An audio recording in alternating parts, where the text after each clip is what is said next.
नमस्कार साथियों, आज फिर से आप सभी लोग का अपने YouTube चैनल राहुल चंद्र में ग्रेट वेलकम है। कैसे आप सभी लोग, आशा करता हूँ आप सभी लोग बहुत अच्छे होंगे। जैसा कि आप सभी लोग पता है एसएससी जीडी 2023 का टारगेट लेकर चल रहे हैं और पुलिस का टारगेट भी लेकर चल रहे हैं। हम लोगों ने मैथमेटिक्स में प्रॉफिट एंड लॉस स्टार्ट किया हुआ है। ये आज की जो क्लास है वो आपके चौथे नंबर की क्लास है, जिसमें हम पढ़ेंगे टाइप 7 के बारे में। इससे पहले की सारी क्लासेस देख लेना ताकि आपके कॉन्सेप्ट और बेसिक जो प्रॉफिट एंड लॉस का जो कंसेप्ट है वो आपको अच्छी तरीके से क्या हो जाए, क्लियर हो जाए। ठीक है, तो बिना देरी करते हुए क्लास को स्टार्ट करें। आइए बच्चों, इस क्वेश्चन की बात करते हैं। इनका ये कहना है कि एक व्यक्ति 1234 रुपए में समान मूल्य पर दो वस्तुएं बेचता है। एक वस्तु पर उसने 20% का लाभ कमाया, जबकि दूसरी वस्तु पर उसे हानि हुई। हानि का प्रतिशत ज्ञात करें। यदि इस सौदे में ना लाभ हुआ हो ना हानि हुआ हो, ये आपके ऑप्शन दिए हुए हैं। अब इस क्वेश्चन को कैसे करना है, तो देखो, अगर इसका लॉन्ग मेथड देखोगे तो भैया आप एक्स मेथड से करते होगे, जो बचपन में आपने सीखा होगा, उसमें बहुत टाइम लगता है और वो हमको समझ में भी नहीं आता है। इसकी बहुत बेहतरीन ट्रिक मैं आपको बताने वाला हूँ। ट्रिक क्या है, ध्यान से समझना। अब ट्रिक में आप देखोगे ना, तो ये नंबर जो आपको दिया है, ये रुपया जो दिया है ना, उसका आपको जरूरत भी नहीं पड़ेगा। बिना रुपये के क्या हो जाएगा, ये क्वेश्चन सॉल्व हो जाएगा। कैसे सॉल्व होगा, उसके लिए आपको दो चीजों पर फोकस करना है। जैसा कि यहाँ पर लिखा हुआ है, समान मूल्य पर दो वस्तुएं बेचता है, यानी कि उसकी सीलिंग प्राइस जो है ना, वो दोनों वस्तुओं को सेल करने की सेम है। ठीक है, हाँ। अब एक चीज और मैं आपको बता दूं, इसमें क्या लिखा है 20%। अब आपको परसेंटेज के चैप्टर में मैंने चार्ट पढ़ाया हुआ है, इसके भी बेसिक में भी चार्ट पढ़ाया हुआ है, तो वो चार्ट के हेल्प आपको फिर से यूज, मतलब वो चार्ट का जो यूज है वो आपको दोबारा से करना पड़ेगा। तो देखो 20% का पहले तो मैं मतलब बता देता हूँ आपको क्या होता है। 20% का अगर आपको अच्छे से चार्ट याद है तो इसका मतलब क्या होता है, 1/5। ठीक है, अब नीचे जो होता है वो हमेशा कॉस्ट प्राइस होती है। नीचे जो लिखा होता है वो क्या होती है, कॉस्ट प्राइस। अगर आप भूल गए हो तो मैं आपको याद दिलाता हूँ, नीचे जो लिखा होता है वो क्या होती है, कॉस्ट प्राइस, और जो ऊपर जो लिखा होता है वो प्रॉफिट होता है या फिर क्या होता है, लॉस होता है। अगर उस ऑब्जेक्ट को, उसका ऑब्जेक्ट का कॉस्ट प्राइस 5 है, तो आपने उसको प्रॉफिट में बेचा है, तो 5 में 1 जोड़ दो तो आपको 6 मिल जाएगा, यानी कि उसको 1 रुपए का हमने प्रॉफिट लेकर उसको बेच दिया। और अगर आपने उसको लॉस में बेचा है तो 5 में से 1 घटा दो, तो आपने 4 रुपए में बेचा है, यानी कि 1 रुपए की हानि में आपने उसको क्या कर दिया, बेच दिया। अब हम क्वेश्चन की स्टोरी की तरफ पढ़ते हैं। इनका ये कहना है कि एक व्यक्ति इतने रुपए में समान मूल्य की दो वस्तुएं खरीदता है। तो सुनो, हम क्या करेंगे, ध्यान समझना। दो स्टेप में हम बात करेंगे। एक बार खरीदा है, ये फर्स्ट स्टेप और सेकेंड स्टेप। ठीक है, यहां पर मैं लिख देता हूं कॉस्ट प्राइस और यहां पर लिख देता हूं सीलिंग प्राइस। अब सुनो, यदि वो व्यक्ति उस चीज को 5 रुपए में खरीदता है, ठीक है, यदि वो व्यक्ति उस चीज को 5 रुपए में खरीदता है तो बेचेगा कितने में, ठीक है, इतने % के लाभ पर उसने बेचा है ना, तो उसको लाभ कितना होगा, 6। अब उन्होंने दो वस्तुएं खरीदी हैं और दोनों वस्तुओं को बेचने का प्राइस सेम है, यानी कि अगर उसने 5 में खरीदी है तो एक को 6 में बेचा है, तो दूसरी को भी कितने बेचा है, 6 में बेचा है। कितने बेचा है, 6 में बेचा है। तो अब देखिए यहां पर अपन करेंगे क्या, तो हमको ये पता होना चाहिए कि सेकंड सिचुएशन में उस वस्तु का मूल्य क्या होगा। एक वस्तु का मूल्य यदि 5 है तो उसको बेचा कितने में, 6। अब दूसरी वस्तु को भी कितने में बेचा, उसने 6। तो ये क्रय मूल्य कितना होगा, तो क्रय मूल्य बनाने के लिए हम क्या करेंगे, इसको ऐड कर दो, इसको क्या कर दो, ऐड। अब ऐड कर दोगे तो ये कितना हो गया, 12 हो गया। अब इसका पता लगाने के लिए आपको मैं बताता हूं, यहां पर क्वेश्चन में एक लास्ट में ये बात कही उन्होंने, सौदे में ना तो लाभ हुआ और ना ही हानि हुई। तो इसका सीधा सीधा मतलब उनका ये कहना है कि अगर आपने कोई वस्तु 12 रुपए में खरीदी है और 12 रुपए में बेच दी, तो इसका मतलब क्या है, ना तो आपको प्रॉफिट हुआ ना ही आपको लॉस हुआ। तो जाहिर सी बात है, अगर मैं यहाँ 7 रख दूंगा और इसको ऐड कर दूंगा तो ये भी कितना आ जाएगा, 12। तो 12 में खरीदा, 12 में बेचा, 12 में खरीदा, 12 में बेचा, तो ना तो लाभ हुआ ना ही हानि हुई। तो अब आपको ये 7 और 6 का ये रेशियो मिल गया। इसमें डिफरेंस देखोगे तो आपको 1 का डिफरेंस आएगा। इसमें डिफरेंस देखोगे तो कितने का डिफरेंस आएगा, आपको 1 का डिफरेंस आएगा। तो अब ये 1 को टोटल क्या होता है, मैंने अभी आपको बताया, बेस क्या होता है, कॉस्ट प्राइस। तो नीचे हमेशा क्या लिखते हैं, टोटल लिखते हैं, यानी कॉस्ट प्राइस, और ऊपर उसका होता है प्रॉफिट एंड लॉस। तो इन्होंने बोला है ना कि लाभ कमाया है जबकि दूसरी वस्तु पर उसे हानि हुई है, तो 1% के लॉस पर बेचा और 100 का आप मल्टीप्लाई कर दीजिए और आपको रटा भी होगा। 1/7 क्या होता है, यस, 14 सही 2/7%। 14 सही 2/7% क्या होता है, 1/7 मल्टीप्लाई 100 होता है। तो इसका आंसर क्या हो जाएगा, ये हो जाएगा। एक बार फिर से आपको दोहराता हूँ, ध्यान समझ लेना। उनका ये कहना है कि एक व्यक्ति ने 1234 रुपए में समान मूल्य पर दो वस्तुएं बेचता है, तो मतलब इसमें मूल्य समान है, सेलिंग प्राइस का मूल्य समान है। एक वस्तु पर उसने 20% का लाभ कमाया, एक वस्तु पर उसने 20% का लाभ कमाया, तो 20% का मतलब होता है 5/1। जबकि दूसरी वस्तु पर उसने हानि की, दूसरी वस्तु पर क्या की, हानि। तो पहले जो लाभ वाला है, अगर वो 5 रुपए का कॉस्ट प्राइस है तो उसको बेचा कितने में, 6 में, यानी कि 1 रुपए के प्रॉफिट में उसने बेचा उसको, 1 रुपए के प्रॉफिट में उसने बेच दिया उसको। ठीक है, अब आगे स्टोरी में ये कहा है कि समान मूल्य में बेचता है भाई दोनों वस्तुओं को। तो अगर इसको 6 में बेचा तो दूसरी वस्तु को भी कितने में बेचा उसने, 6 में बेचा। तो अगर मैं इन दोनों को ऐड कर दूं तो कितना आ गया इसका सेलिंग प्राइस, यस, दोनों वस्तुओं का सेलिंग प्राइस कितना आ गया, 12 आ गया। अगर ये 12 आ गया, आगे लास्ट में उन्होंने कह दिया कि उसको इस प्रकार से बेचिए ना तो हमको प्रॉफिट हो ना लॉस हो, तो ये तो बच्चा बच्चा बता देगा। अगर कोई चीज 10 रुपए की खरीदी है तो वो 10 में बेच दी तो ना तो उसको प्रॉफिट होगा ना ही लॉस होगा। तो स्वाभाविक सी बात है, अगर इसको भी 12 बनाना है तो यहाँ पर क्या रखना पड़ेगा, 7, तो 5 और 7 12 होता है। और इससे हमको पता है जितने में खरीदा उतने में बेचा, ना प्रॉफिट ना लॉस। अगर आप क्वेश्चन की स्टोरी समझ जाते तो इन क्वेश्चन में कोई दम नहीं है। ठीक है, हम लोग तो मैथ के स्टूडेंट रहे हैं, लेकिन हो सकता है कि आप में तो कई स्टूडेंट आर्ट के भी स्टूडेंट रहे होंगे, बायोलॉजी के स्टूडेंट रहे होंगे, तो समझ में नहीं आता है। बट कोई दिक्कत नहीं है, आप लोगों के सामने ऐसी टेक रखूंगा कि आपको एक ही बार में माइंड में पड़ेगा, एक ही बार में आपको समझ में आएगा। बस आप ध्यान देते रहना। और कुछ चीज़ें थोड़ी मैथमेटिक्स में याद रखनी पड़ती हैं, ट्रिक्स तो याद ही रखनी पड़ेंगी ना। आप कोई जैसे फॉर्मूला याद रखते हो वैसे आपको ट्रिक भी याद रखनी पड़ेगी। लेकिन 1-2 क्वेश्चन आप ट्राई करोगे, आपसे बनेगा, कोई दिक्कत। अब बढ़ते हैं अगले क्वेश्चन की तरफ। आइए बच्चों, इस क्वेश्चन की बात करते हैं। सेम टाइम क्वेश्चन जो आपको ट्रिक बताइए उसी को आपको इसमें अप्लाई करना है। इनका ये कहना है कि दो वस्तुओं का विक्रय मूल्य बराबर है। एक तो इस पॉइंट पर फोकस करना है, जो आपने सेलिंग प्राइस है वो इक्वल है। बस आपका प्रॉब्लम क्या है, 11 सही 1/9। ये भी प्रॉब्लम नहीं होना चाहिए, क्योंकि ये तो सीधा सीधा चार्ट में हमने देखा है किसकी वैल्यू होती है, 1/9 की। अगर आपको चार्ट बहुत अच्छे से याद है, कहीं कोई दिक्कत नहीं आएगी। एक वस्तु को इतने % के लाभ पर बेचा, यानी कि ये लाभ है। तो सुनो, कॉस्ट प्राइस और सेलिंग प्राइस, सिचुएशन फर्स्ट और सिचुएशन सेकंड, क्योंकि 2 ऑब्जेक्ट की बात है। तो अगर आपने उसको 9 में खरीदा, लाभ में बेच रहा है ना, तो इसमें ऐड कर दो तो कितना हो गया, 10। यदि उसने 9 में खरीदा तो 10 में बेचा।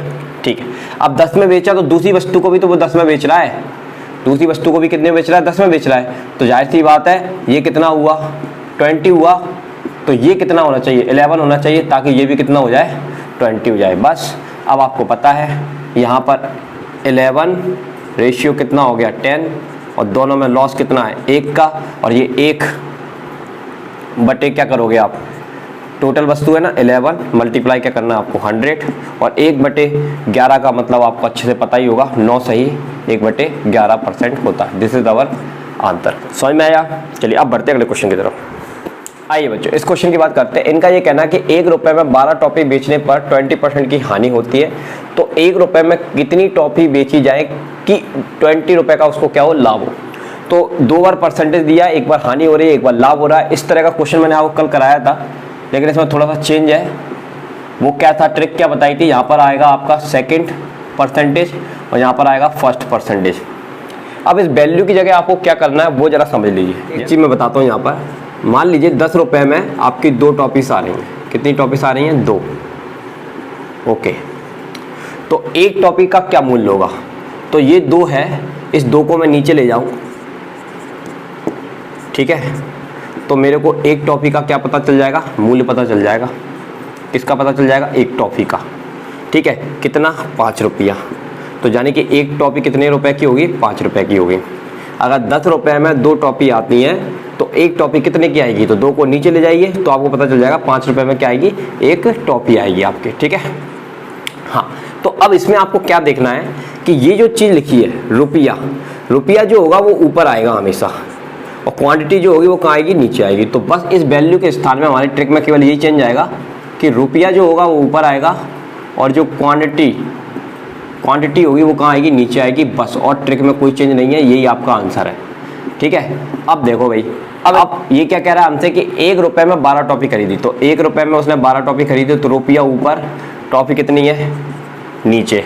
टॉफी कहाँ जाएंगी उसकी, यस, टॉफीज नीचे आ जाएंगी, मल्टीप्लाई। नीचे ऊपर, नीचे क्या लेना है, फर्स्ट परसेंटेज। फर्स्ट परसेंटेज कितना है, 20 का मतलब उसको हानि हो रही है, तो हानि का मतलब 80, और 20% पर लाभ हो रहा है, तो ये कितना हो गया, 120 हो गया। ठीक है, अब ये 12 से काट लीजिए, 10 बार में चला जाएगा, 1 0 से 1 0 कैंसिल हो गया। तो कुल मिला के नीचे क्या बचा, 1 रुपया, और नीचे क्या बचा, 8। क्या बचा, 8। तो यानी कि 1 रुपये में कितनी टॉफी आई होंगी, 8 टॉफी आई होंगी। कितनी टॉफी आई होंगी, 8। तो इस क्वेश्चन का आंसर कितना हो जाएगा 8। फिर से आपको समझाते हैं, 1 रुपए में 12 टॉफी पर 20% की क्या होती है, उसको हानि होती है। ठीक है, तो आपको ट्रिक याद रखिएगा, ऊपर रुपया आएगा नीचे क्वांटिटी आएगी। तो 1 रुपए में 12 टॉफी, तो रुपया ऊपर टॉफी नीचे, बाकी सब वही है कल बताया था। जो 20% का मतलब होता है 100 में से 20 माइनस कर दो तो 80, और लाभ पर बेचता है 20% के, तो 100 में 20 जोड़ दो तो ये लाभ हो गया। तो ये हानि है, ये लाभ है।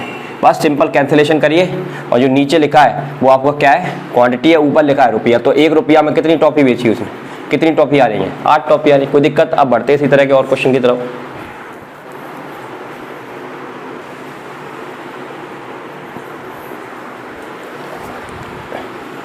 आइए बच्चों इस क्वेश्चन की बात करते हैं। इनका ये कहना है कि 1 रुपए में 20 बटन बेचने पर 4% की क्या होती है, हानि। तो देखो अभी आपको बताया रुपया कहाँ आएगा, ऊपर, और क्वांटिटी कहाँ आएगी, नीचे। आपको क्या हो रही है, हानि। कितने प्रतिशत की, 4% की, तो 96। और लाभ हो रहा है तो वो कहाँ आएगा, 120 ऊपर आ जाएगा। ठीक है, अच्छा 20 बटन है, मैंने यहाँ पर कितना लिख दिया, 40 लिख दिया, राइट, ओके। तो ये कैंसिल हो जाएगा इससे कितनी बार में, 6 बार में, और 6 से ये कैंसिल हो जाएगा 16 बार में। यानी कि 1 रुपया में उसको कितने बटन मिल रहे हैं, 16। तो 1 रुपया में उसको कितने बटन मिले, 16। तो 16 इस प्रश्न का क्या हो जाएगा, उत्तर हो जाएगा। एक बार ट्रिक आपने याद रख ली, कोई भी क्वेश्चन बनेगा, समझ में आया। अब बढ़ते अगले क्वेश्चन की तरफ। आइए बच्चों इस क्वेश्चन की बात करते हैं। इनका ये कहना है कि 1 रुपये में उसने कितनी चॉकलेट खरीदी, 32। हानि कितनी है, 40 का मतलब 60, और लाभ कितने का है, 20, यानी कि 120। ठीक है, ये 2 बार में चला जाएगा, ये 2 से काट लीजिए, 1 और 6, 16। तो इस प्रश्न का उत्तर क्या हो जाएगा, 16 हो जाएगा। समझ में आई बात। अब बढ़ते अगले क्वेश्चन की तरफ। आइए बच्चों इस क्वेश्चन की बात करते हैं। इनका ये कहना है कि 40 रुपये में 45 संतरे 20% की हानि पर, 20% की हानि पर, ठीक है, तो 20% लाभ कमाने पर, 20% लाभ कमाने पर 24 रुपए में कितने संतरे खरीदे। बस क्वेश्चन की स्टोरी पढ़ के ये लाइन बन गई। अब कैंसिलेशन आप करिए, ये 2 बार में गया, ये 2 से काटिए 60 बार में गया, ये 15 × 45, 15 × 4 = 60, 4 से ये गया कितनी बार में, 6 बार में। तो ये कितना आ गया अपना 6 आ गया यहाँ पर, और यहाँ पर क्या आ गया, x, और ये इधर मल्टीप्लाई कर देंगे तो ये हो जाएगा 18। कितना हो जाएगा, 18। तो इस प्रश्न का आंसर क्या हो जाएगा, 18 रुपये। यानी कि x की वैल्यू अगर आपने निकाली, फिर से x को इधर ले जाता हूँ, इसको इधर ले जाता हूँ, तो x की वैल्यू कितनी जाएगी, 18 आ जाएगी। ठीक है, तो इस प्रश्न का आंसर क्या हो गया, 18। बस इसमें कुछ नहीं था, थोड़ा सा चेंज था। ध्यान से क्वेश्चन की स्टोरी पढ़ के आपको सेट करना है, और सिंपली काटा पीटी करिए, आपका आंसर आएगा। कोई दिक्कत? अब बढ़ते अगले प्रश्न की तरफ।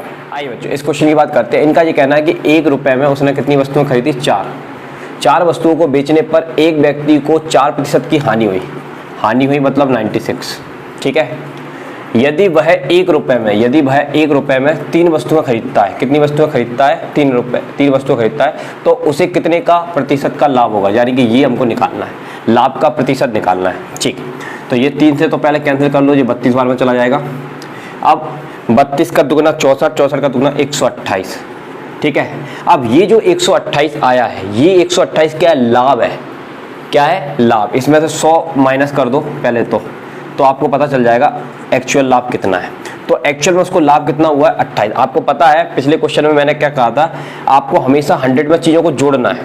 ठीक है, 100 में चीज़ों को जोड़ना। अगर आप 100 में चीज़ों को जोड़ोगे तो आपको लाभ पता चलेगा, 100 में चीज़ों को घटाओगे तो आपको क्या पड़ेगा, हानि का पता चलेगा। तो यहाँ पर लाभ कितने का हुआ है, 28% का। तो 28% इसका क्या होगा, लाभ होगा। तो आ रहा है ऑप्शन डी आपका क्या हो जाएगा, उत्तर हो जाएगा। कोई दिक्कत? एक बार फिर से दोहराता हूँ। 1 रुपये में 4 वस्तुएं खरीदता है, इतने की हानि पर बेचता है, और फिर 1 रुपये में 3 वस्तुएं खरीदता है, तो लाभ प्रतिशत हमको निकालना है। तो बस इसको कैंसिल किया, 4 का गुणा किया, 128 आया।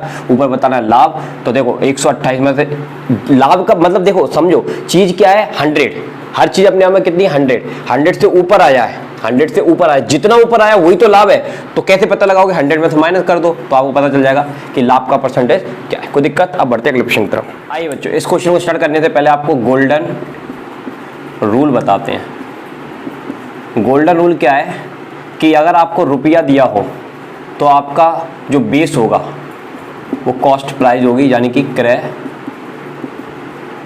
मूल्य, यानी कि बेस जो होगा वो क्या होगी, क्रय मूल्य होगा। और अगर आपको मात्रा दी है, क्या दी है, मात्रा, तो ये होगा सोल्ड आर्टिकल, यानी कि बेची गई वस्तु, बेची गई ऑब्जेक्ट या वस्तु, ये आपका क्या होगा, बेस।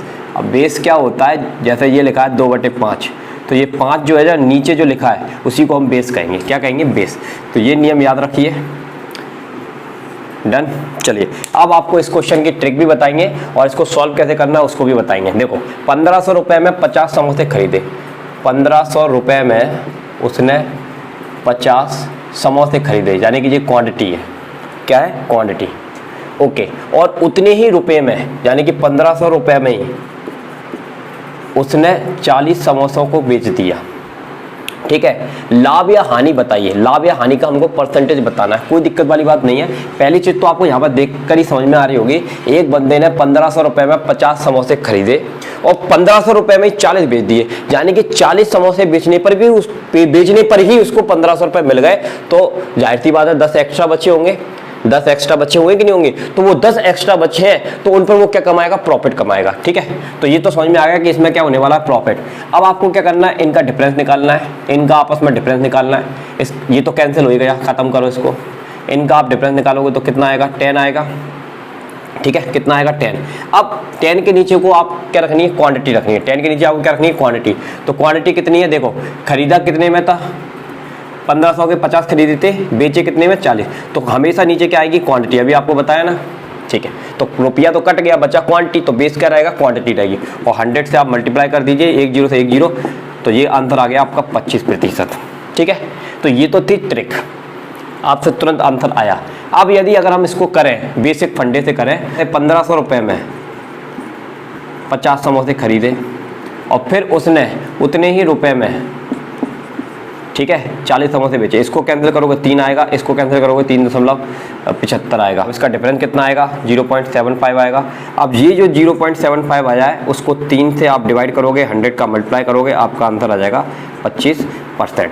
तो इतना सब हम करना नहीं चाहते जब हमको ट्रिक पता है। यहाँ पर तो चलो ये नंबर इतना आया, और भी खतरनाक नंबर आ सकते हैं, तो आपको कैलकुलेशन में दिक्कत आ जाएगी, ठीक है। तो हम कैलकुलेशन कम करना चाहते हैं, चीज़ों को आसान बनाना चाहते हैं, तो हम ट्रिक का उपयोग करेंगे। इस ट्रिक को एक बार आप समझ गए तो आप इस जैसे बहुत सारे क्वेश्चन सॉल्व कर लोगे। समझ बात। अब बढ़ते हैं अगले क्वेश्चन की तरफ।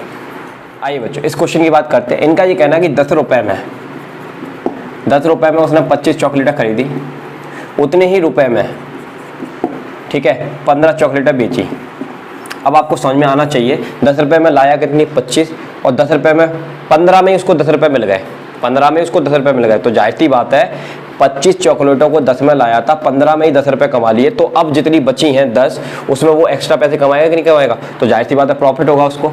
तो इसमें डिफरेंस कितने का है, 10 का डिफरेंस है, ये तो कैंसिल ही हो गया। तो 10 बटे आपको क्या करना है, हमेशा क्वांटिटी, ये क्वांटिटी है ना 15, ठीक है, क्वांटिटी नीचे आएगी। रूल आपको रटाया है, बेस, अगर क्वांटिटी है तो बेस आपका क्वांटिटी रहेगा, और अगर रुपया है तो आपका रुपया रहेगा, ठीक है। अब बस इसको कैंसिल कर लो, ये 3 बार में गया, ये 2 बार में गया, और 2/3 का मतलब आपको पता ही है क्या होता है, 66 सही 2/3% प्रॉफिट। तो ये आपका आंसर आ गया, कोई दिक्कत। अब बढ़ते अगले क्वेश्चन की तरफ। आइए बच्चों, इस क्वेश्चन की बात करते हैं। इनका ये कहना है कि 1 रुपया में वो 3 नींबू लेकर आया, ठीक है, और उतने ही रुपए में। अगला क्वेश्चन आपको डिफरेंट टाइप का भी कराऊंगा, जिसमें रुपए भी चेंज होंगे, घबराओ मत, सभी तरह के क्वेश्चन कराऊंगा, ठीक है। और कितने उतने ही रुपए में 4 नींबू बेचे, ठीक है। 1 रुपये में लाया कितने, 3, और उतने में बेचे कितने, 4।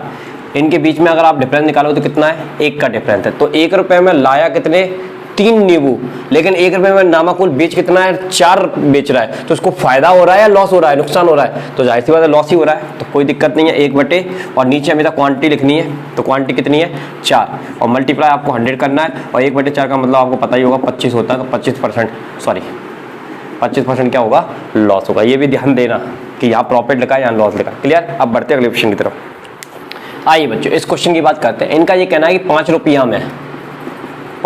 में वो 6 वस्तुएं लेकर आया, ठीक है, और फिर 6 रुपया में 5 वस्तुएं बेच दी उसने। कितनी वस्तुएं बेच दी, 5 वस्तुएं बेची। तो लाभ या हानि हमको बताना है। देखो अब इसमें रुपया अलग है, ठीक है, और 5 रुपया में लाया 6 रुपये में कितनी बेची 5। तो लाभ या हानि हमको बताना है। तो सुनिए, ऐसे आप फैसला नहीं करेंगे, आपने देख लिया 4 में 6 लाया था 5 बेच दी तो लॉस हो गया। ठीक, मैं आपको बताता हूँ इस क्वेश्चन को कैसे सॉल्व करेंगे। इसकी ट्रिक क्या है, जब रुपया चेंज हो तो रुपया चेंज हो तो इसका मल्टीप्लाई इधर करोगे, यानी कि आपको करना क्या है, आपको रुपया का मल्टीप्लाई करना है क्वांटिटी से, रुपया का मल्टीप्लाई करना है क्वांटिटी से। तो ये रुपया का इधर करना है, ये रुपया का इधर करना है, ठीक है भाई। तो इसका करोगे 36 हो गया, इसका करोगे 25 हो गया। अब आप खुद देख सकते हो 5, ठीक है, ये कितना हो गया 36 हो गया, ये कितना हो गया 25 हो गया, ठीक है। अब 36 और 25, अब 36 और 25 में कितने का डिफरेंस है, 11 का डिफरेंस है। कितने का डिफरेंस है, 11, ठीक है। तो 11 बटे आपको 25 करना है, मल्टीप्लाई क्या करना है 100 करना है, और 25 से इसको उड़ा दीजिए, 25 से इसको उड़ा दीजिए तो कितना बचेगा अपना 25 चौके 100, तो 44% इसका क्या होगा आंसर। अब प्रॉफिट हुआ है लॉस, तो जाहिर सी बात है, देखो यहाँ 36 लिखा हुआ है और यहाँ क्या है 25, यानी कि उसमें 11 का डिफरेंस है, 11 और बेचा, 11 उसने और बेचा, तो 36 यहाँ पर है 25 यहाँ पर है, तो यानी कि उसने 25 में ही उतने पैसे कमा लिए। तो जो शेष बच गया उस पर वो और कमाएगा, तो वो कितना होगा 44%। तो इसमें क्या हुआ इसको प्रॉफिट। ओके, अब इसका मैं बेसिकली बेस बता देता हूँ किया क्या है हमने। ये यहाँ पर लिखा है 5 रुपया मैं कितनी लाया 6, ठीक है, बेसिक बता देता हूँ आपको। और 6 रुपया में कितनी लाया, 6 रुपया में कितना लाया 5। अब हम करते क्या है, यहाँ पर रुपया को कॉमन करते हैं। तो रुपया को कॉमन करने के लिए हम करेंगे क्या, देखो इसको 5, ठीक है, एक जैसा बनाना है, तो एक काम करेंगे, इसमें 6 का मल्टीप्लाई कर देंगे, इसमें 5 का कर देंगे, तो ये रूट जाएगा, तो इसमें भी हमको 6 का करना पड़ेगा, नहीं तो ये भी रूट जाएगा, तो इसमें भी कितने करना पड़ेगा 5 का। अब आप इसमें मल्टीप्लाई करेंगे तो कितना आ गया 30 रुपया, और इसमें भी करोगे तो ये भी कितना आ गया 30 रुपया। अब 30 रुपये में कितनी लाया 36, और 30 रुपये में बेचा कितना 25, यानी कि 30 रुपये में लाया तो 36 था, लेकिन 25 चॉकलेट में ही उसने कितने कमा लिए, सॉरी 25 चॉकलेट है क्या है जो भी है, 25 चॉकलेट में या वस्तु में कितने कमा लिए उसने 30 रुपये कमा लिए। अब बची 11, उन पर वो एक्स्ट्रा कमाएगा, तो ये सेम हो गया। तो सेम लाने के लिए हम ये करते हैं। तो अब इतना झंझट हम नहीं पालते हैं, डायरेक्ट हम क्या करते हैं, इसका इधर करते हैं, इसका इधर करते हैं, ये लिखते हैं, इसको माइनस करते हैं और क्वांटिटी से डिवाइड करके 100 का मल्टीप्लाई करके आंसर ले आते हैं, क्योंकि हमको पता है जब सेम करेंगे तो रुपया तो कैंसिल हो ही जाएगा। कोई दिक्कत। अब बढ़ते हैं अगले प्रश्न की तरफ। आइए बच्चों, इस क्वेश्चन की बात करते हैं। इनका ये कहना है कि 10 रुपया में 11 वस्तुएं खरीद कर लाया, फिर 11 रुपया में 10 वस्तुएं उसने बेच दी। ट्रिक आपको बताइए, इसका इधर करना है, इसका मल्टीप्लाई इधर करना है, तो इसका इधर करेंगे 121, इसका इधर करेंगे 100, तो दोनों में डिफरेंस कितने का है, दोनों में डिफरेंस है 21 का, और नीचे आएगी क्वांटिटी, और 100 मल्टीप्लाई 100 से 100 कैंसिल हो गया, 21% का क्या होगा इसको लाभ होगा। समझ में आया। अब बढ़ते अगले क्वेश्चन की तरफ। आइए बच्चों, इस क्वेश्चन की बात करते हैं। इनने जी कहा कि 3 रुपया में 8 वस्तुएं खरीदकर 4 रुपया में 9 वस्तुएं बेची, लाभ प्रतिशत निकालिए। ये इसके ऑप्शंस हैं, इसको आपके लिए छोड़ रहा हूँ, जैसा अभी मेथड बताया वैसे इसको। आज की क्लास में हम इतना ही करेंगे। यदि क्लास पसंद आई हो तो क्लास को लाइक जरूर करना, चैनल बनाए हो तो चैनल को सब्सक्राइब करना। मिलते हैं नेक्स्ट क्लास के साथ। जय हिंद, जय भारत।